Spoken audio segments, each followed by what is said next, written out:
cuidando da mente e do coração.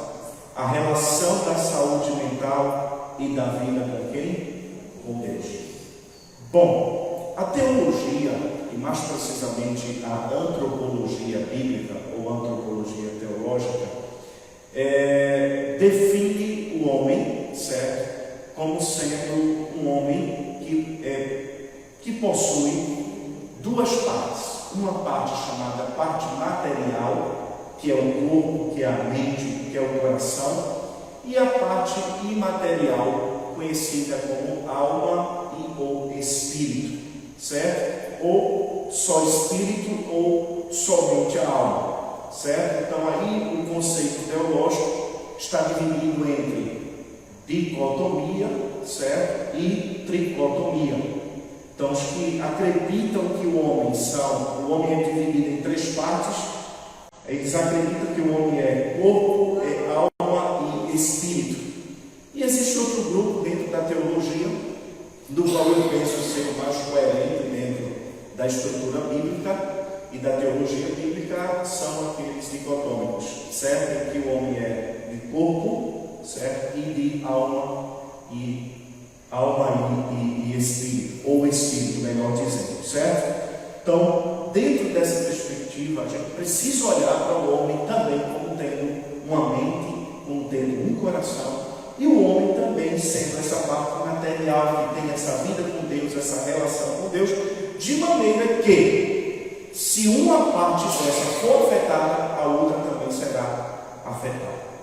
Se você não está bem com Deus, se você não está bem em comunhão com Deus, certamente você não vai estar bem consigo mesmo, certo? Da mesma forma, se você não estiver bem fisicamente, se você não estiver bem mentalmente, isso também vai afetar a sua relação com Deus. Por isso que é importante manter esse equilíbrio, manter o coração em paz, manter o coração em harmonia com o Senhor. Não é à toa que a Bíblia diz que o coração alegre formoseia o rosto, não é? Então uma coisa está relacionada à outra.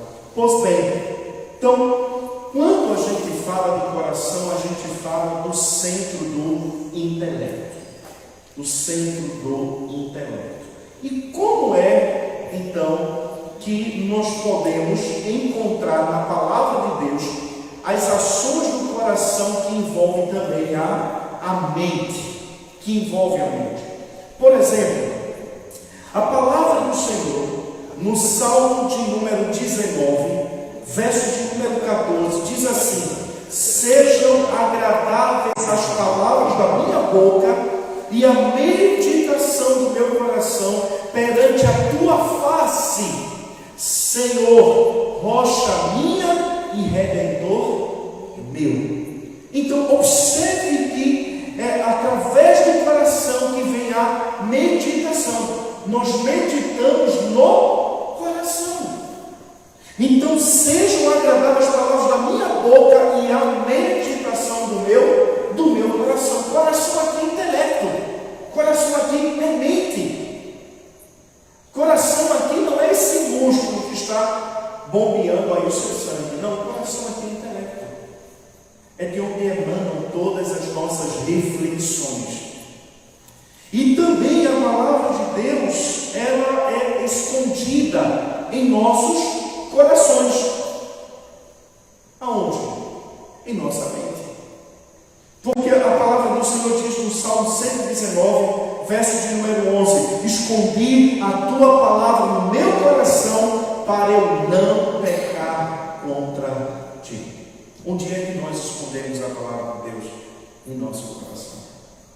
O nosso coração é esse núcleo da centralidade religiosa.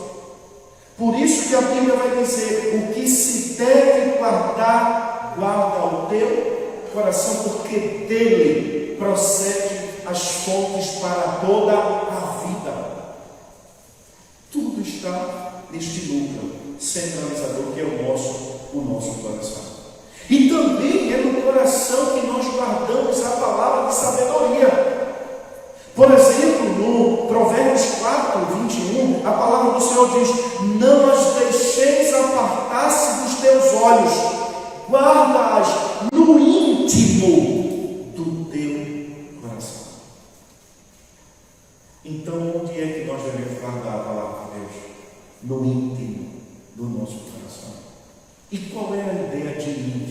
A ideia de íntimo é algo que só você vai saber, que só você sabe onde está, que só você sabe a necessidade de guardar aquilo em seu coração, no mais íntimo do seu coração, no mais profundo do seu coração. Essa é a recomendação. Não as deixeis apartar-se dos teus olhos. O que? A palavra. Então pergunto, o que eu devo fazer? Já que eu não devo deixar que ela se aparte dos meus olhos, o que eu devo fazer? Você deve guardar no íntimo do seu coração. Por isso que é cuidando da mente e do coração. Mas também, irmãos, é por meio do coração que nós pensamos. A palavra do Senhor diz em Marcos capítulo 2, verso de número 8, e Jesus, conhecendo logo em seu espírito que assim arrazoavam entre si, lhes disse: por que arrazoais sobre estas coisas em vossos corações? Arrazoar é pensar. Por que vocês estão pensando sobre estas coisas no coração de vocês? Por que vocês pensam sobre isso? Com o coração se pensa. E é por meio do coração e por meio dos pensamentos do coração que as nossas ações serão procedidas. Mas também, irmãos, é no coração que se duvida. A palavra do Senhor diz em Marcos 11, 23: porque em verdade vos digo que qualquer que disser a este monte, ergue-te e lança-te no mar, e não duvidar em seu coração, mas crê que se fará aquilo que diz, tudo o que disser será feito. É com o coração que você crê ou você duvida. Tudo está no coração. Se você não levar em consideração e não pensar que o seu coração anda em constante perigo, principalmente em questões relacionadas à fé, à nossa confiança em Deus, porque é com o coração que nós cremos e também é com o coração que duvidamos. Se não tivermos esta atenção devida às nossas ações de fé, de confiança em Deus, isso é o resultado do que habita em nosso coração. Por exemplo, tem pessoas que não confiam em Deus e aí quer botar a culpa na igreja, quer botar a culpa nos pastores, quer botar a culpa nas circunstâncias. Não, o problema é o coração. A dúvida está no âmbito interno, no coração. Então a culpa não são dos agentes externos, mas do próprio indivíduo. Por isso que Jesus, ele, ao falar para os seus discípulos, ele diz exatamente isso: porque em verdade os digo, em qualquer que disser a este monte, ergue-te e lança-te no mar, e não duvidar em seu coração, mas crendo que isso se fará. Sabe o que acontece? Será feito. É com o coração que nós cremos, mas também a dúvida está no coração. Mas também, irmãos, é com o coração que nós conferimos as coisas. E observe isso aqui que é muito interessante. Mas Maria guardava todas estas coisas, conferindo-as em seu coração. Veja que uma coisa está atrelada à outra. Com o coração se crê e com o coração se confere. Conferir no coração é passar por esse crivo da fé, é passar pelo crivo da confiança. O problema hoje de muitos crentes vivenciarem crises em sua comunhão com Deus Por isso que o meu objetivo aqui não é tratar dentro de uma perspectiva patológica, dentro de uma perspectiva psicológica, é dentro de uma perspectiva bíblica mesmo. Bíblica. Trazer isso para a nossa realidade de igreja local. Trazer isso para a nossa realidade de crentes em Cristo. Porque se tem uma geração incrédula, essa geração é a nossa. É uma geração que contempla os milagres de Deus, contempla a provisão divina, mas ainda duvida em seu coração. E é com o coração, irmãos, que nós devemos conferir todas as ações de Deus. O texto diz que Maria guardava todas estas coisas, conferindo-as em seu coração. Guardando-as em seu coração. É com o coração que se confere todas as coisas. Sabe, irmãos, a nossa comunhão com Deus, a nossa crença em Deus, não duvidando do que Ele é capaz de fazer, está em quem? Em nós. Em nosso coração. E aqui, com o coração também, se crê. Nós cremos no coração. Assim também como duvidamos no coração.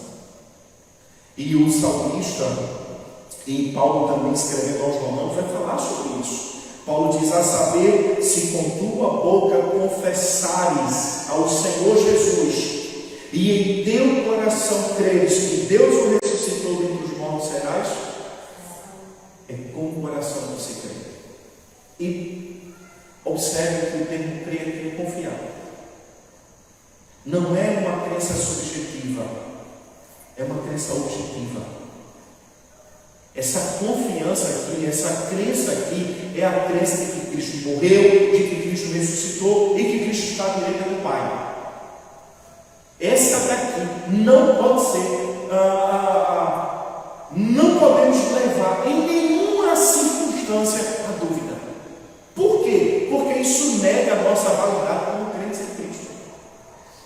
Porque se você não crê que Jesus morreu e que Jesus ressuscitou, acabou a sua fé. Acabou a sua confiança. Mas o que isso tem? Qual a relação disso com a minha vida diária?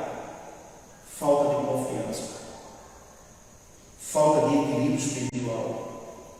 Automaticamente as consequências disso, sabe quais são? As consequências disso aqui é abandono da fé, abandono da igreja local, abandono para com o Senhor. Por isso que se crê com o coração. É com o coração que nós cremos. Se em teu coração creres que Deus o ressuscitou dentre os mortos. Nós cremos no coração. Por isso, meus irmãos, que é com o coração que também nós cantamos. Paulo, escrevendo aos Efésios 5,19, quando trata acerca da vida espiritual do crente, no verso 18 ele diz: não vos embriagueis com vinho em que há dissolução, mas enchei-vos do Espírito Santo. E aí Paulo diz: falando entre vós em salmos e hinos e cânticos espirituais, cantando e salmodiando ao Senhor no vosso coração, no vosso entendimento, com conhecimento. A ideia de coração, como um dos aspectos da mente, é conhecimento. Porque, irmãos, eu não posso duvidar de você. Só você pode duvidar de você. Eu não posso crer em você. Só você pode crer em você. Isso aqui é sempre no singular. Por isso que Paulo vai dizer o seguinte: falem entre vós em salmos, hinos, cantos espirituais, cantando e salmodiando ao Senhor no vosso coração. Embora Paulo coloque numa pluralidade, ele está falando para a igreja, obviamente, mas isso é algo muito singular, muito particular de cada um. Nós cantamos ao Senhor, nós salmodiamos ao Senhor em nosso coração. E percebam na prática como isso é importante. Quando nós estamos no culto, no dia do Senhor, no dia da feira da alma, que abrimos efusivamente o nosso coração ao Senhor em louvor e adoração, é diferente ou não? É diferente. É totalmente diferente. A gente sai de uma maneira totalmente diferente de como a gente chegou na igreja. Principalmente quando cantamos com o coração. E cantar com o coração é cantar com o intelecto, é cantar consciente daquilo que você está fazendo. Isso tem tudo a ver com a nossa relação com quem? Com Deus. Da nossa vida com Deus, da nossa comunhão com o Senhor. Por isso, meus irmãos, esse aspecto da relação do coração como sendo o nosso intelecto é o que vai determinar se estamos duvidando no coração, se estamos crendo no coração, se estamos cantando com o coração, ou se nós estamos duvidando em nosso coração. Mas também existe o outro lado. Não é somente o coração como uma parte do intelecto do ser humano, mas existe também o coração como essa parte emocional do ser humano, o centro das nossas emoções. E aí, a Bíblia fala muito bem a respeito disso. Por exemplo, Êxodo capítulo 4, verso 14, Êxodo fala do coração alegre. E a Bíblia diz: então se acendeu a ira do Senhor contra Moisés e disse: não é Arão, o levita teu irmão? Eu sei que ele falará muito bem, e eis que ele também sai ao teu encontro, e vendo-te se alegrará em seu coração. A alegria também é uma expressão do coração. Mexe com as nossas emoções. Por isso que a Bíblia diz que um coração alegre formoseia o rosto. Um coração alegre formoseia o rosto, dá vida ao rosto. Por exemplo, quando acontecem algumas situações que não está em nossa agenda diária, é muito comum as pessoas que estão bem próximas de nós perceber a nossa expressão facial. E aqueles que convivem conosco sabem muito bem quando estamos alegres ou quando estamos tristes, quando estamos alegres ou quando estamos revoltados com alguma coisa. Por causa de quê? Da nossa expressão do rosto. Não é? Quando você vê alguém que não viu há muito tempo, como é que você faz? Como é expressa, ou expressada as suas emoções? Como você se expressa? Fulano, que alegria! Você abre logo um sorriso. Quando você está em determinado ambiente e você percebe que não está sendo bem recebido, você percebe. Quando você fala com pessoas ou lida com pessoas e você sabe que a recíproca não é verdadeira, você sabe. Porque o rosto, as emoções são expressadas, são vistas nos olhos, nas ações, nas expressões faciais, corporais. Então, quando a Bíblia fala da alegria do coração, ela fala exatamente desses aspectos externos. Mas a Bíblia também fala das emoções do coração como sendo um coração amoroso. Isso é algo muito mais emocional do que intelectual. E aí, quando em Deuteronômio, capítulo de número 6, capítulo 6, verso 5, diz assim: amarás, pois, o Senhor teu Deus de todo o teu coração e de toda a tua alma e de todas as tuas forças. Amar ao Senhor do coração é amar ao Senhor por completo.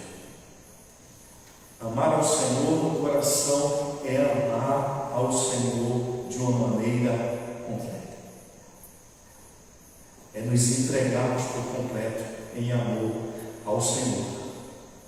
E isso tem toda uma relação, irmãos. Toda uma relação com as nossas emoções. Quando amamos ao Senhor, expressamos isso na nossa vida diária, em nosso trabalho, em nossa faculdade, em nosso relacionamento conjugal, em nosso trato com os nossos filhos, em nosso trato com os nossos irmãos da igreja. Por isso que, quando a Bíblia diz que nós devemos amar ao Senhor, a Bíblia sempre coloca Deus em um lugar de destaque em nossas vidas, em um lugar de primazia. No sábado à noite,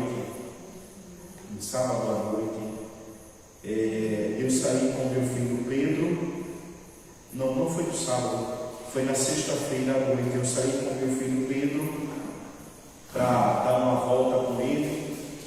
E nessa volta com ele eu tive o privilégio de ir na praça, a gente sentar, tomar um sorvete e eu conversar com ele sobre amar ao Senhor acima de todas as coisas. E eu perguntei para ele: filho, você sabe o que significa amar ao Senhor acima de todas as coisas? Ele disse: pai, deve ser algo tão grande igual ao universo, né? Eu disse: não, filho, amar a Deus sobre todas as coisas é que Deus tem sempre a primazia no nosso coração. Deus tem sempre um lugar de destaque. De maneira que qualquer coisa que nós venhamos a fazer ou pensarmos em fazer, Deus deve estar sempre em primeiro lugar. Então, com o coração se ama, porque o coração é amoroso. É notório quando um crente ama ao Senhor por completo, é notório. A gente sabe quando alguém ama a Deus acima de todas essas coisas. Por quê? Porque essas coisas são expressas em suas emoções. É visto pelas ações do seu coração. Nós sabemos disso. Porque nada melhor do que o coração para expressar isso.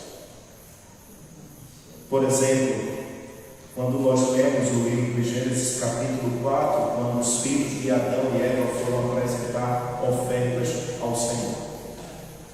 E a Bíblia diz que Abel pegou uma novilha, pura, sem mácula, sem defeito, e ofertou ao Senhor. Enquanto que Caim pegou lá do resto das suas hortifrutas ali, e ofereceu ao Senhor. E a Bíblia diz: e se agradou o Senhor de Abel e de sua oferta. Por quê? Porque o coração dele expressava o melhor para Deus. Com o coração se ama. Com o coração se ama. E a nossa vida com Deus, a nossa relação com Deus, se dá exatamente em uma expressão de amor, de relacionamento. Quando amamos a Deus, isso é visto, isso é notório em nossas ações, em nossa vida em comunidade, na igreja local. Mas também, quando a Bíblia fala a respeito do coração, fala também do coração medroso. E o medo está relacionado às nossas emoções.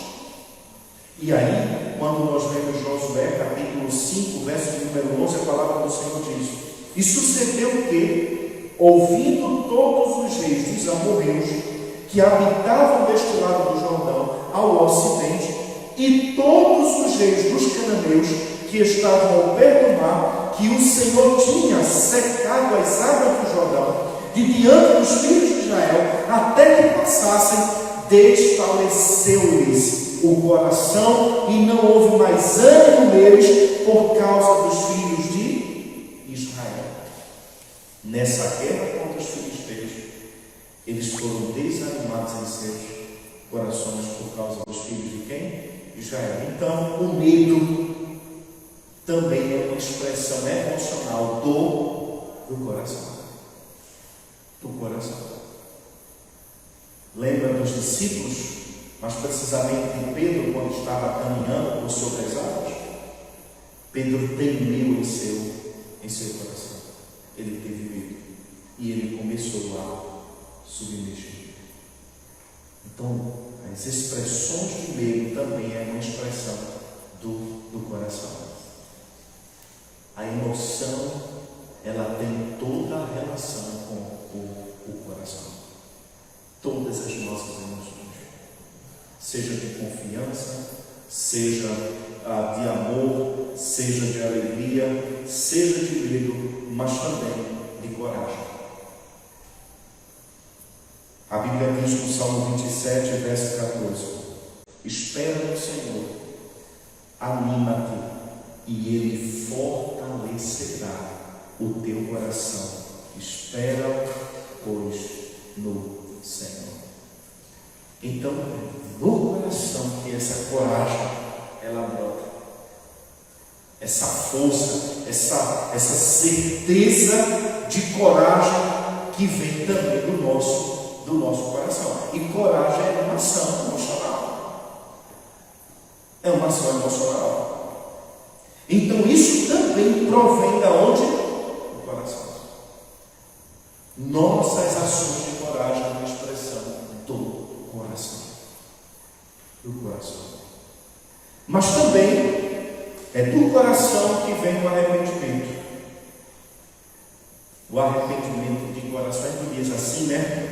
Usamos muito essa expressão quando alguém se arrepende de coração. O que nós queremos dizer com isso? É um arrependimento genuíno, é um arrependimento verdadeiro, porque o arrependimento é diferente do remorso.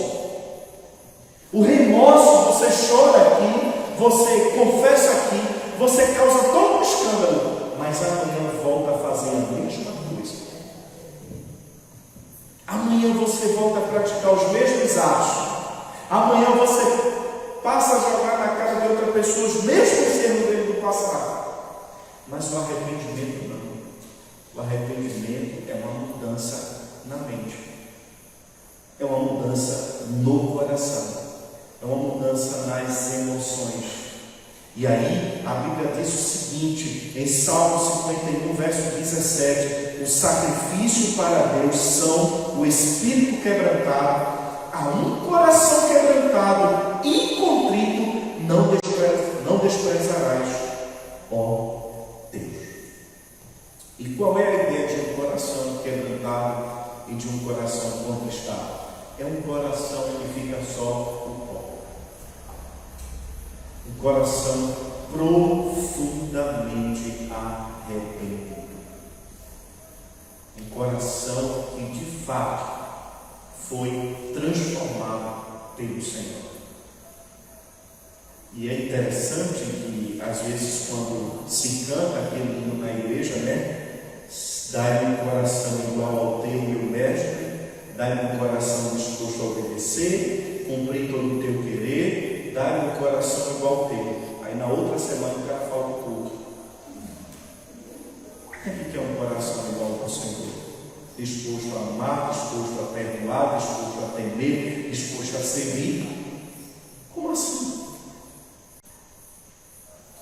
Nossas emoções dizem muito sobre nós.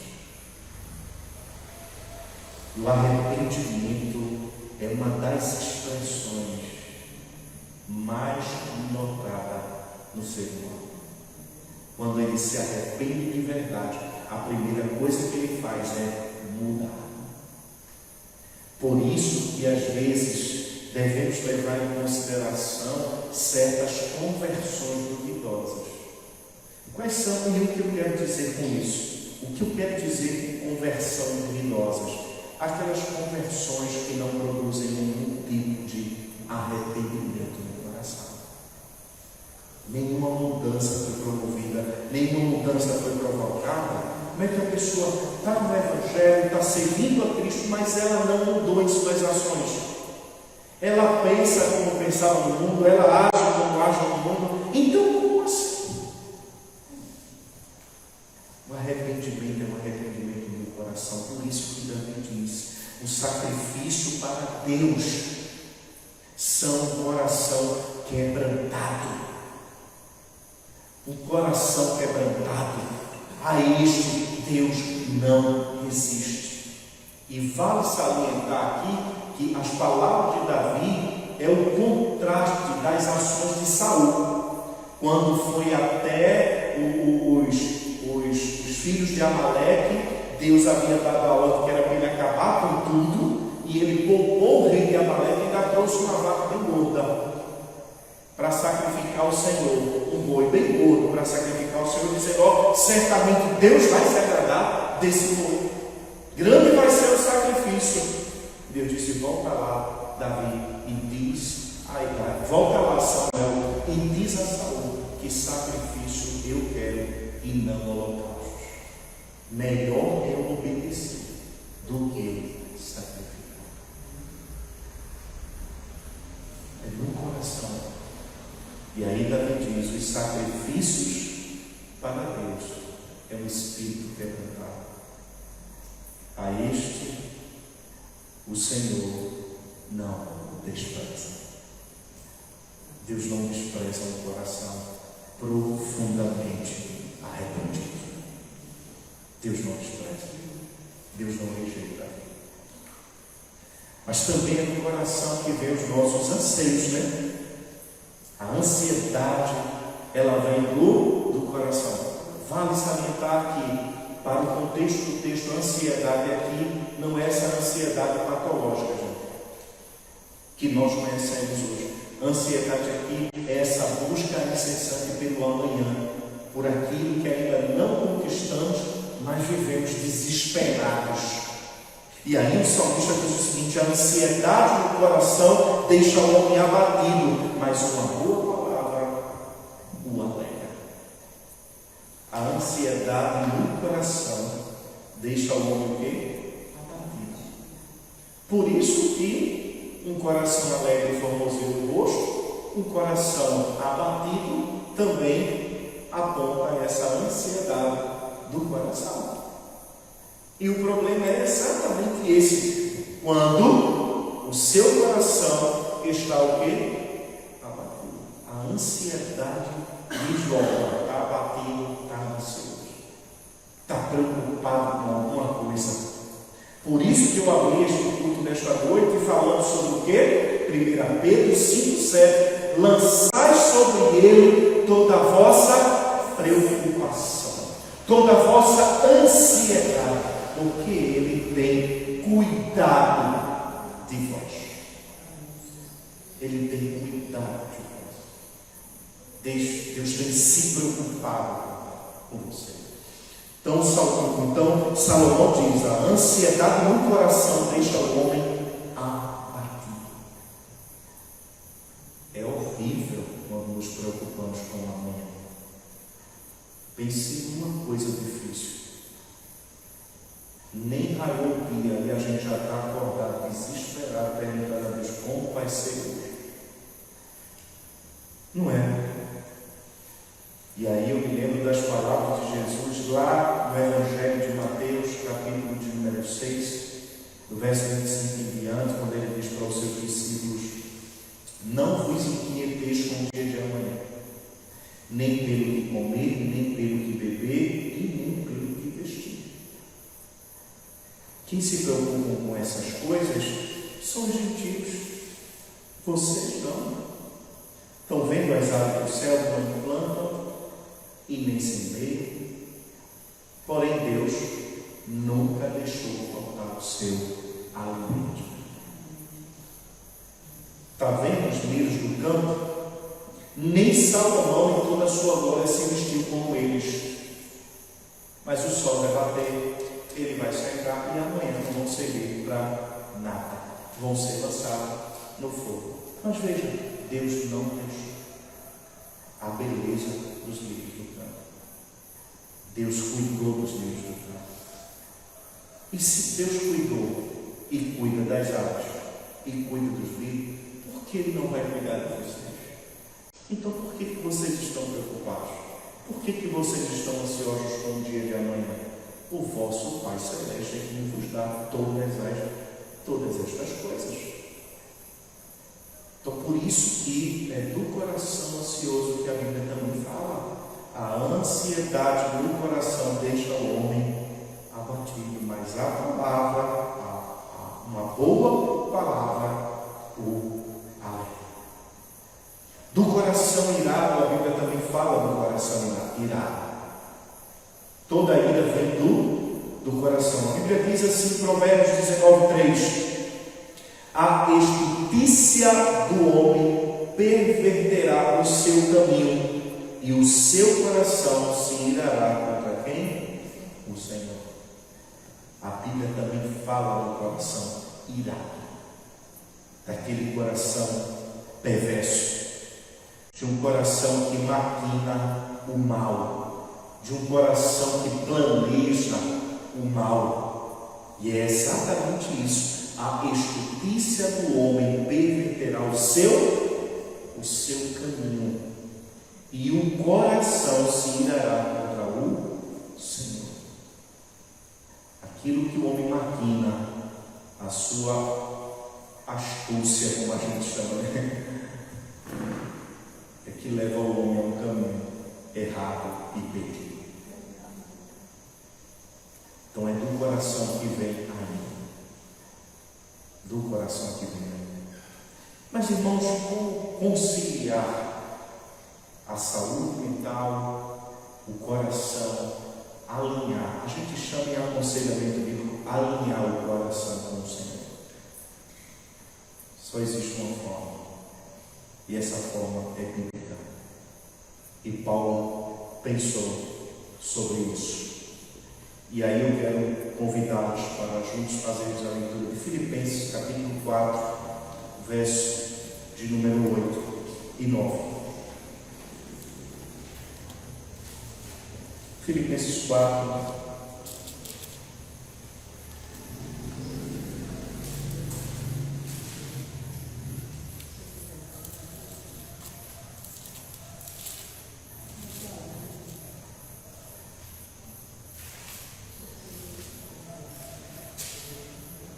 verso 8 e 9. Finalmente, irmãos, tudo que é verdadeiro, tudo que é respeitável, tudo que é justo, tudo que é puro, tudo que é amável, tudo que é de boa fama, se alguma virtude há e se algum louvor existe, seja isso o que ocupe o vosso pensamento. O que também aprendeste e recebeste e ouvistes e vistes em mim, isso praticai, e o Deus de paz será convosco. Filipenses capítulo 4, verso 8 e verso 9. Veja, o que Paulo está querendo dizer isso aqui? Cuidando da mente. Tudo o que for.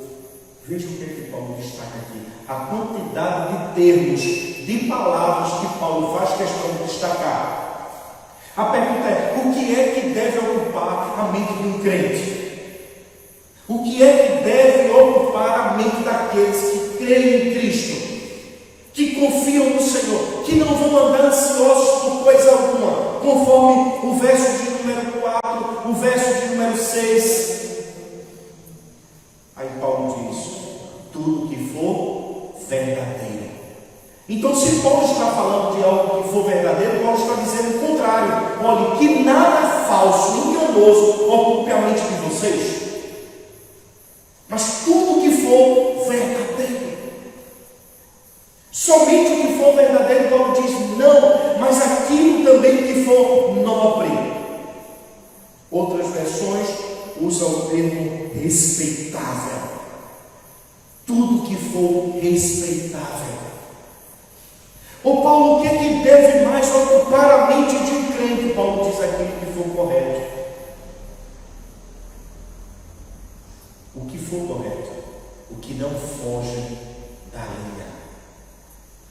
Isso deve ocupar a mente de um crente. Mas o que, Paulo? A impureza, Paulo diz, jamais, mas aquilo que for puro.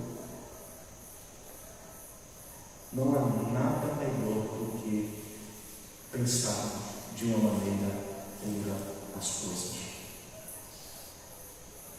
Somente puro, Paulo diz, não, aquilo que é amável.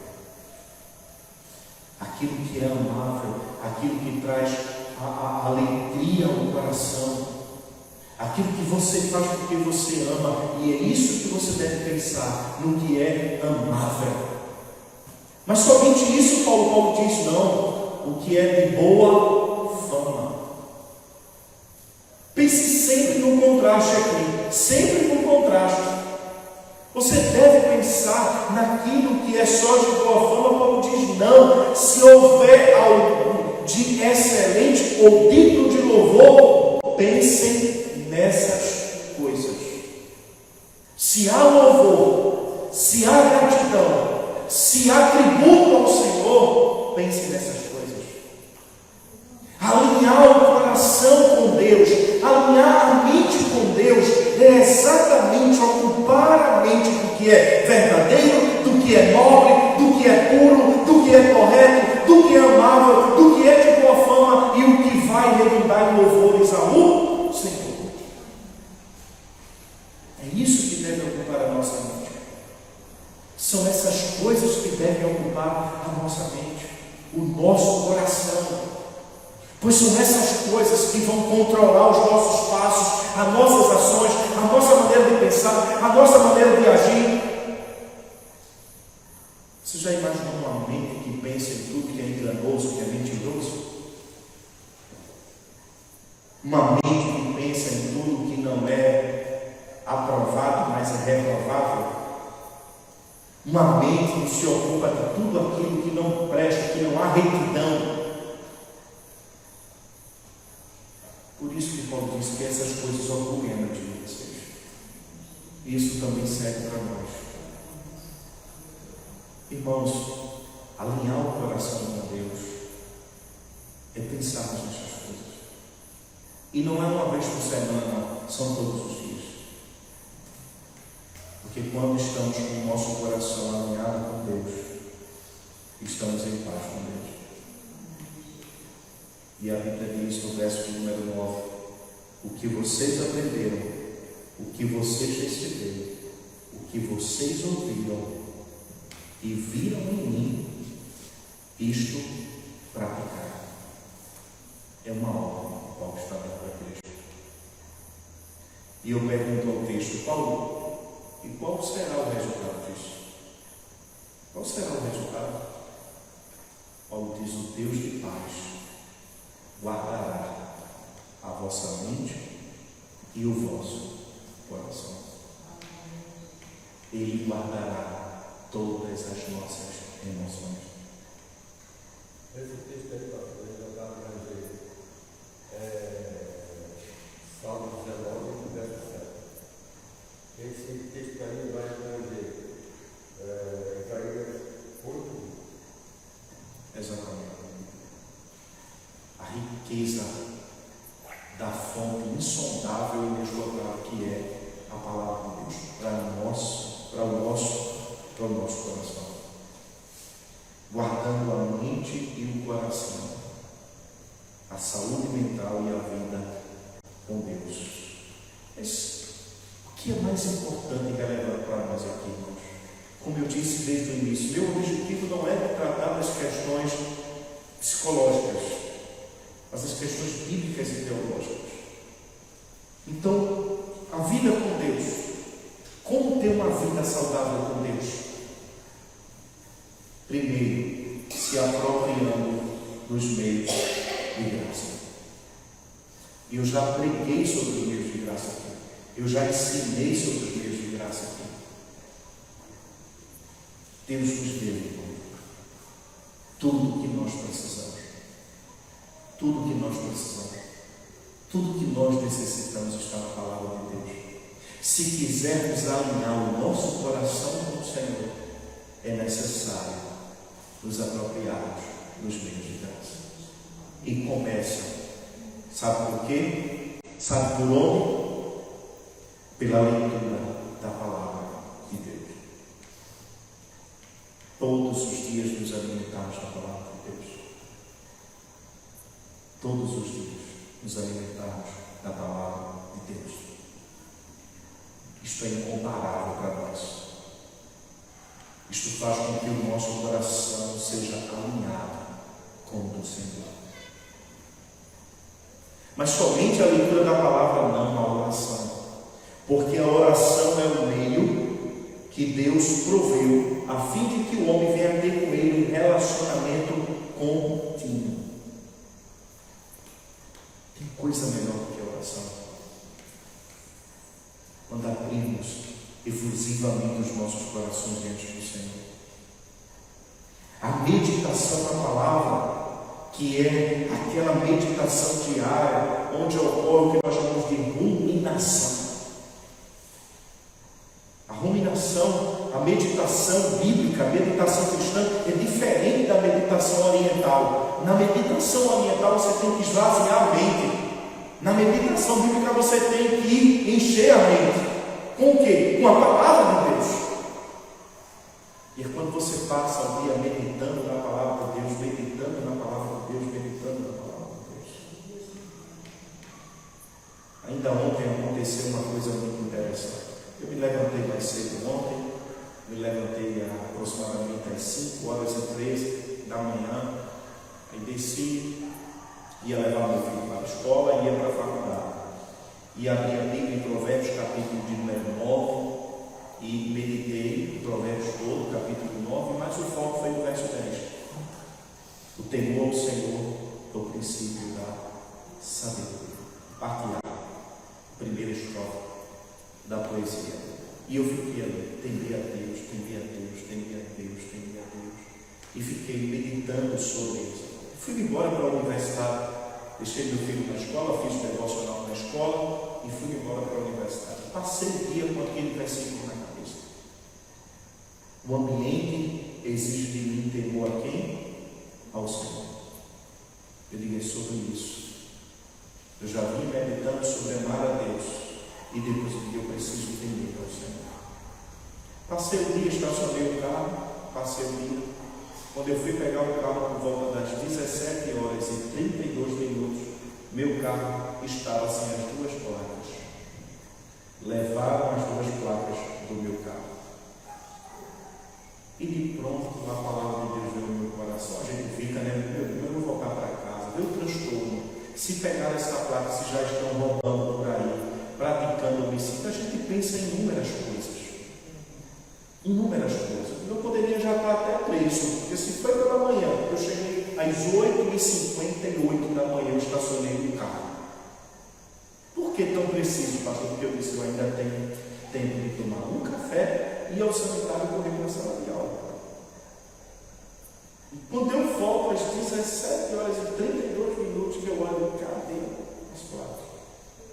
Fui lá na sala da diretoria da segurança, fiz um boletim lá, o boletim não deu certo, tive que ir para Nazaré ainda ontem, depois de uma visita pastoral, ainda fui para Nazaré 11h30 da noite, eu e o presbítero Silvio, voltei de meia-noite e 23 eu cheguei em casa, resolveu tudo e tal, mas tem um jovem que vem comigo da faculdade até Carpina, e eu disse, meu jovem, deixa eu lhe dizer uma coisa. Nós não sabemos de nada. E Deus sabe de todas as coisas. Está vendo isso aqui, o transtorno que vai causar, o gasto que vai causar? Eu disse a ele, Deus sabe de todas as coisas. E eu preciso descansar na soberania do Senhor. Isso aqui fugiu do meu controle, que eu já tinha um plano traçado. Vou largar às 5h30, vou direto para a visita pastoral, depois vou para a igreja. Amém, mas não foi como eu planejei. E sabe como eu fiquei? Em paz. Em paz com Deus. Por quê? Porque eu sei que Ele está no controle de tudo. E eu preciso temer ao Senhor, não só nas circunstâncias boas, mas também nas circunstâncias ruins. Eu preciso entender que Deus é o meu Senhor e que eu sou o seu servo. Que eu não posso desesperar o meu coração, ou me desesperar porque a coisa não está andando conforme eu quero, conforme eu acredito. Entende, irmãos? Então a meditação, a leitura da palavra e a oração foi o que me ajudou para que o meu coração não viesse desalinhar. Mas existem aqueles meios de graça que não são apenas particulares, mas eles também são públicos e nós podemos nos apropriar dele, e começa pela reunião com a adoração. Ao reunir-se para a adoração, que é o culto no domingo, no dia do Senhor. É nesse momento em que nossa alma se alegra, o nosso coração se alegra, porque estamos em comunidade, estamos atendendo a convocação solene do Senhor, estamos reunindo com o povo do Senhor, no dia do Senhor, no dia da feira da alma, no dia em que o nosso coração é aquecido pelo poder do Espírito de Deus. Tem coisa melhor? Tem não. As ordenanças do Evangelho, como batismo e ceia, participarmos da mesa do Senhor, o nosso coração se alegra. Sabe por quê? Porque eu não preciso ir até Cristo, Cristo vem até mim pelo sacramento. Isso traz alegria ao nosso coração, isso alinha a nossa vida com Deus, o nosso coração com o Senhor. Sabe, irmãos, aquele momento de comunhão com os irmãos, com as irmãs, isso também alinha o nosso coração. É um momento onde estamos juntos para orar uns pelos outros, para ouvir uns aos outros, para pastorear uns aos outros, para sorrir uns com os outros e para chorar uns pelos outros. Esse momento de comunhão também é importante, porque somos fortalecidos e o nosso coração é alinhado com o Senhor. E também a oração coletiva. A Bíblia diz em Atos capítulo 4 que a igreja estava reunida orando pelos apóstolos. É orar um pelo outro para que Deus possa fortalecer a fé, a confiança e o coração de cada crente. E é por isso que nós estamos aqui, irmãos. Nós não desistimos. Pode ter 2 ou 3, vamos continuar orando.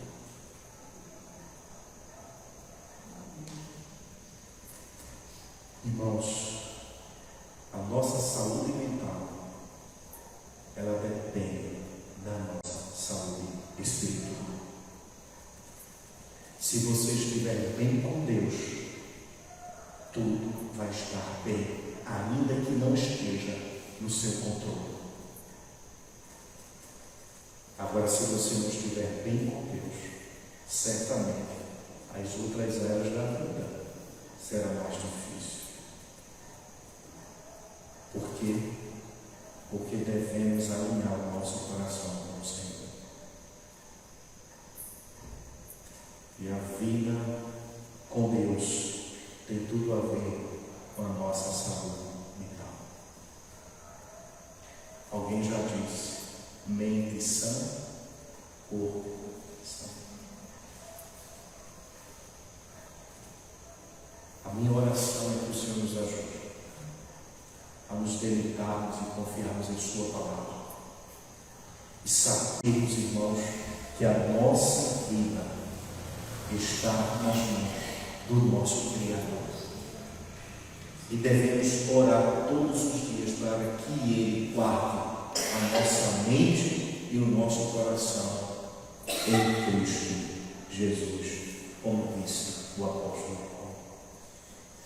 E tudo isso quem vai fazer é quem? É o Senhor.